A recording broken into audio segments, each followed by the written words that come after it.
Hello and welcome to my Avengers Endgame spoiler review. And if you are just wondering, in case that you haven't seen the film and you don't want to be ticked off or annoyed or anyway, don't watch this video, watch something else, because yes, I'll be going heavily into spoilers, but the main reason I'm making this video is that I think a lot of reviewers are missing a lot of the key facts of this film and not depicting it in the right way. So I want to get this off my chest because I've just watched too many people that are glowing with this film when it really isn't the most perfect film. So if you haven't seen it, you don't want to be spoiled, stop watching right now, go and watch it.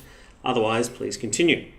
Now, first of all, this film is not as good as Infinity War.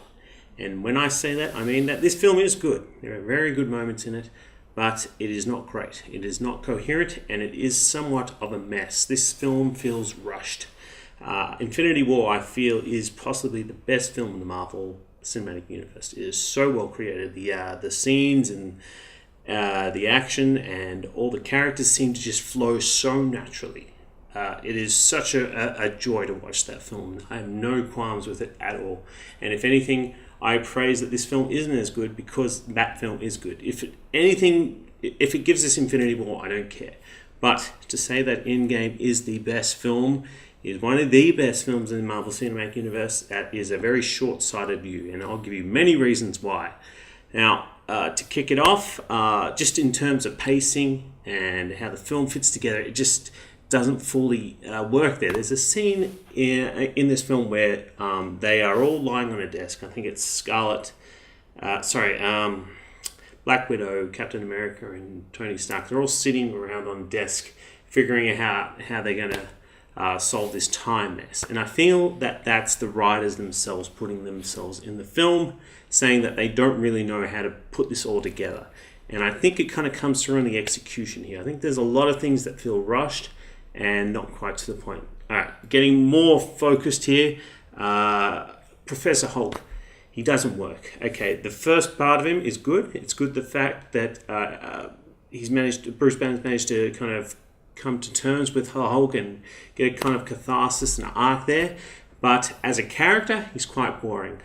After we established that who he was, I didn't really want to see what he was doing. I just knew that he was a professor character. He's basically just a professor.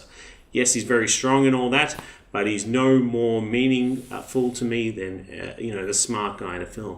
I really wanted him to come back and be the actual Hulk that we all love. That's why that character is so enamored, and that's why people look to him as like a source of inspiration. Is that this mad hulking craziness, and he wasn't there, and I didn't really care about him. Same with Thor. Thor was the butt end of the joke, and everyone was hoping. Everyone was thinking, oh, maybe he's going to be a thing. But I would say everyone was hoping that he was going to be back in shape by the end of it. No, he stays Fat Thor through the rest of it, and this depressing arc that doesn't really pay off in any way. He is, it's funny seeing a guy, fat and the fat jokes and stuff like that. And really, I think they're trying to say that it's more about a fat appreciation, is that we appreciate that he's fat and that's who he is. But it's really not respectable. It's not interesting. He's fat at the start. We can understand he's in a bad place. He should have gotten better. That would have added more to his character. It would have added more to the film. Things that don't work, and the major thing is that Thanos is inconsistent. His power level is off the charts. It rates from being kind of weak to being easily chopped. His head being chopped off. And yes, he was disheveled and he was powerless because he had broken the stones, but still, it was so easily done. And then by the end of the film, he is just a god. He's impossible to beat. I mean, Captain America picks up Thor's hammer and beats him to death. Captain Marvel comes out of the sky, smashes through his whole ship, and still can't beat him. How is he so powerful and he doesn't even have the Infinity Gauntlet? Now, I get it in Infinity War. I know why he's so smart, because he has the Power Stone. He has all those stones attached to himself. That's why he can beat up the Hulk in a duking match. I got that.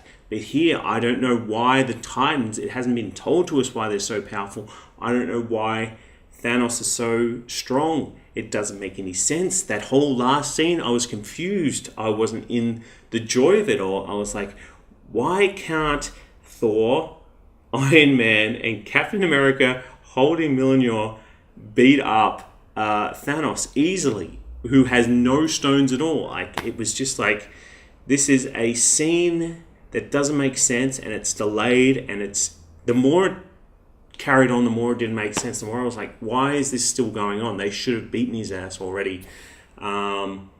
And Thor, Thanos' henchmen don't really do much in the film, even though we saw in the previous film that they're quite an adversary. This whole doesn't make film. Now, my whole problem is that people are saying they're getting very emotional and that they're crying in certain scenes. I didn't get anywhere near those parts, and I like how Cap was sent off. I like how Iron Man was sent off, but I didn't feel anything for it because I was detached. To this film because of those scenes I'm talking about before. They just don't make sense. The whole time travel thing is clever and elaborate, but doesn't make sense. And when I'm sitting there in the film and going, okay, I see what you're doing, but it just doesn't matter up. I'm asking questions as I'm watching the film, and I'm not invested in the film. So in that part, the execution is very lacking, and that's why this is not as good as film as Infinity War, because I'm asking myself these questions when I should be feeling all these emotions. It is a mess. They tried to put all these things into the film, and it just doesn't work. I want to go into more and more stuff, but I also want to keep this quite succinct. So my main issues are Hulk and Thor. I thought some of the deaths were done, but I also feel that there was an overabundance of CGI. I feel like they were so secretive in filming this. They put too much on blue screens or green screens, and there is a very kind of plastic feel to the film. I wasn't able to penetrate the screen. I wasn't able to get involved in it. Is that my fault? I don't think so. I think that's the filmmaker's fault. I think a lot of people are jumping on the bandwagon and getting into the whole rush and the feel of the film. And I watched it in a very good cinema with a lot of nerds screaming and chanting and clapping at the screen, but I was not. I'm going to see it again.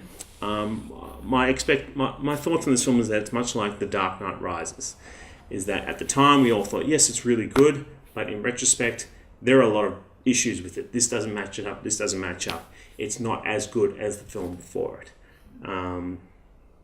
So yeah, that's basically my couple of takes just on how this film doesn't hold up to everyone's expectation. It is a good film. It does pay off a lot of things, and the ideas behind it are with merit. The execution is lacking, and I think it's because they were rushed. They were kind of wrote themselves into a hole. But this all doesn't matter because Infinity War is a much better film, and as long as we've got Infinity War, we shouldn't be worried. Anyway, that's just a quick take on the film. I'm going to see it again. I think in light of Dark Knight Rises, I'm going to like it more because I'm going to be able to sit back and go, look, all right, it does make sense. It's not a great film, but these moments are great, and they're to be cherished. So yeah, that's basically it. End scene.